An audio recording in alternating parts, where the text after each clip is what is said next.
आज तारीख हो गई 6 दिसंबर और कुल मिलाकर 16 से 17 दिन बीत चुके हैं। इन 16-17 दिनों में एनडीए की नई नवेली बिहार सरकार में जितने दांवपेच चले गए वो सबने देख लिए हैं। नाराजगी, मनाना, रूठना, इन सब के बीच इस्तीफों का दौर, विधायकों का चुपके से स्पीकर से मिलकर आ जाना, ये तमाम चीजें हुई और इन सब के साथ लड़ाई लगातार जारी रही। कौन कितना ज्यादा मजबूत, लड़ाई दो पार्टियों के बीच, जेडीयू और बीजेपी के बीच। भारतीय जनता पार्टी ने पहले गृह विभाग पर कब्जा किया और उसके बाद जैसे ही विधानसभा अध्यक्ष पद पर कब्जा किया उसके बाद अब वो दूसरे खेल में जुट गई है।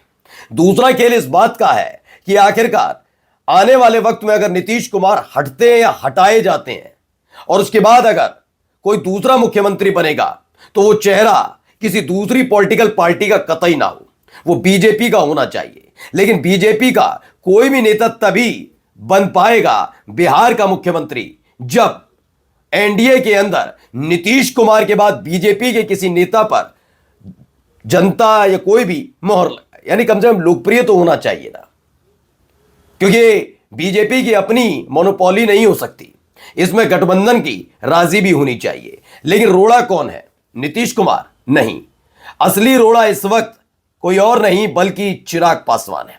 तो क्या चिराग पासवान को कंट्रोल करने के लिए अब खेला करना शुरू कर दिया गया है? आज की खबर इसी से जुड़ी हुई है जो चिराग पासवान का पारा हाई कर सकती है। लेकिन चिराग पासवान इस मामले को और मामले के साथ साथ वक्त की नजाकत को समझते हुए चुप्पी साध कर बैठेंगे या वाकई कोई बड़ा एक्शन लेंगे, यही आज आपको दिखाने जा रहा हूं। नमस्कार, मैं हूं प्रज्वल गौतम और आप देख रहे हैं नेशन 360। सबको पता है कि चिराग पासवान ने जब चुनाव की तारीख का ऐलान भी नहीं हुआ था, मीडिया में दो बार सूत्रों के हवाले से खबर चलवाकर मन टटोलने की कोशिश हुई थी साथियों की कि आखिरकार साथी चाहते क्या है, कितनी सीटें।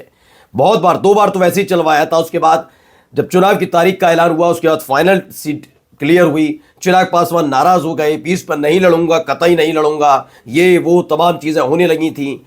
तो जेडीयू की, हिंदुस्तानी अवामी मोर्चा की, उपेंद्र कुशवाहा की पार्टी के टिकट थी, सीटें थी, काट कर दे दी चिराग पासवान को। 20 से हो गई थी 29। मनाने की कोशिश थी, लेकिन चिराग पासवान इतने से मानने वाले कहां थे। उनको इंतजार था 14 नवंबर को जब नतीजा आ जाए उसके बाद ही असली खेला करना है। और उसके बाद से ही लगातार इस बात की कवायद है कि मुख्यमंत्री के बाद उन्होंने उप मुख्यमंत्री पद पर दावा ठोंका था। वो बात अलग है कि शपथ से एक दिन पहले, वो भी शाम के वक्त, ये दावा हवा में उड़ा दिया था बीजेपी ने। जेडीयू का नाम तो जबरदस्ती लगाया गया, घुसाया गया कि नहीं जबरदस्ती, जेडीयू भी नाराज नहीं, ऐसा कुछ नहीं था। बीजेपी नहीं चाहती कि चिराग पासवान उप मुख्यमंत्री पद पर इस बार बैठे और यही वजह है कि उस वक्त मलाल रहा। लेकिन उसके फौरन बाद, 2 दिन बाद ही चिराग पासवान की मां का एक बयान आया। लोगों ने उनसे कई सवाल किए थे, जिसमें से एक सवाल मुख्यमंत्री पद के लिए भी था। तब उन्होंने कहा था 2030 के लिए आशीर्वाद है चिराग पासवान को, यानी 2030 में चिराग पासवान अपने आप को बिहार के मुख्यमंत्री के तौर पर देख रहे हैं। और यह बात बीजेपी भी जानती है कि अगर ऐसे दौर में आज नहीं, कल नहीं, मैं कहता हूं महीना, 2 महीना, 6 महीना, 1 साल, जब भी नीतीश हटाएंगे तो 5 साल तो नीतीश कार्यकाल पूरा ही नहीं कर पाएंगे, ये बात क्लियर है, सब जानते हैं। खुद जेडीयू के विधायक भी जानते हैं कि बीजेपी ऐसा करने नहीं देगी। भारतीय जनता पार्टी का एकमात्र लक्ष्य है बीजेपी के किसी नेता को मुख्यमंत्री पद पर बिठाना। लेकिन जिस तरह के तेवर चिराग पासवान पिछले कुछ दिनों से दिखा रहे हैं, उससे लग रहा है कि नीतीश कुमार के हटने के बाद किसी भी कीमत पर बीजेपी के किसी नेता को विधायक मुख्यमंत्री बनाना बड़ा मुश्किल होगा।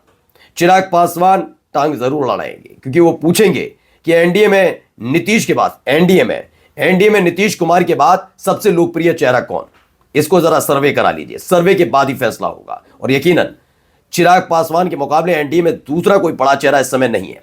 अब ऐसे में क्या उनको कंट्रोल करने की कोशिश हो रही है? पहले देखिए, नवभारत टाइम्स की एक खबर है, एक बड़ी कार्रवाई हुई है। इस कार्रवाई ने हड़कंप मचाया है। चिराग पासवान भी विचलित जरूर हुए होंगे। क्यों?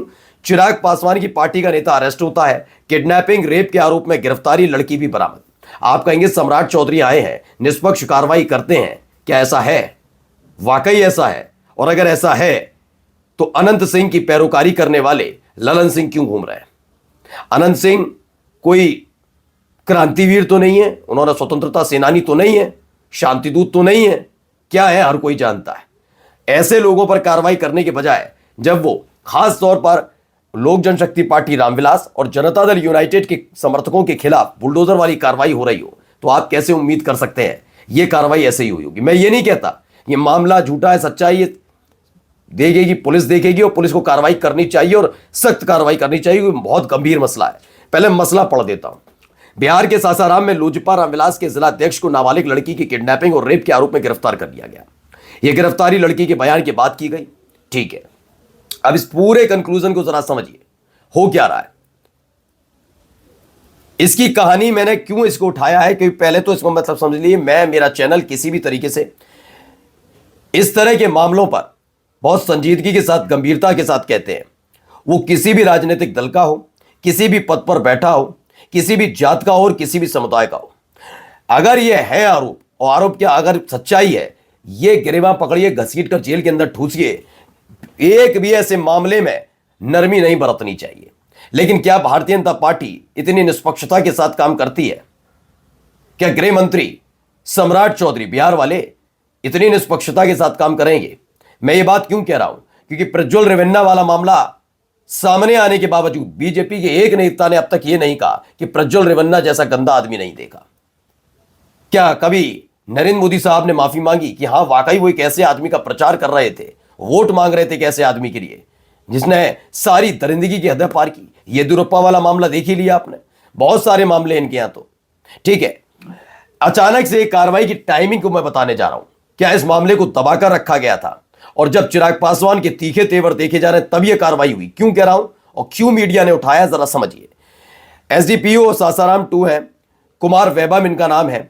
इनके मुताबिक शुक्रवार को सदर अस्पताल सासाराम में लड़की की मेडिकल जांच के बाद पॉक्सो एक्ट के तहत मामला दर्ज किया गया। तारीख क्या है फिर पढ़ लीजिए, 6 दिसंबर। 5 दिसंबर को पॉक्सो एक्ट के तहत मामला दर्ज होता है, 5 दिसंबर को। और यह मामला कब का है, जरा अब आप समझेंगे तो आप हैरत में पड़ जाएंगे कितनी तेज रफ्तार से काम हो रहा था। 1 महीना बीत गया उस बच्ची को के दोष आरोपी पर कार्रवाई करने में। कैसे? एसडीपीओ ने बताया कि लड़की की मां ने 11 नवंबर को प्राथमिकी दर्ज कराई थी। तारीख नोट करते चलिए, इसीलिए मैं टाइमिंग का खेल बता रहा हूं कि कितने निष्पक्ष हैं ये।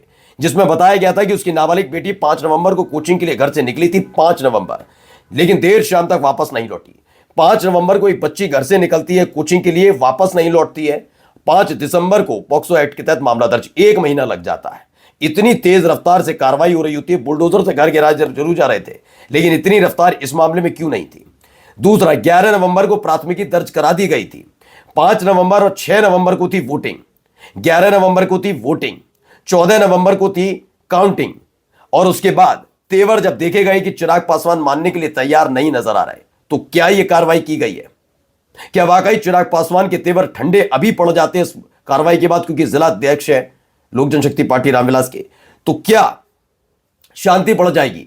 इस पूरे मामले पर लीपापोती शुरू हो जाएगी? यह मामला समझना बहुत जरूरी है, क्योंकि जब जब ऐसे मामले निकल कर आते हैं, जब जब चिराग पासवान ने किसी मुद्दे पर आवाज उठाई है, ऐसे ही उनके करीबियों के खिलाफ कार्रवाई हुई है। तो क्या चिराग पासवान के तेवरों को ठंडा करने के लिए कार्रवाई की जा रही है?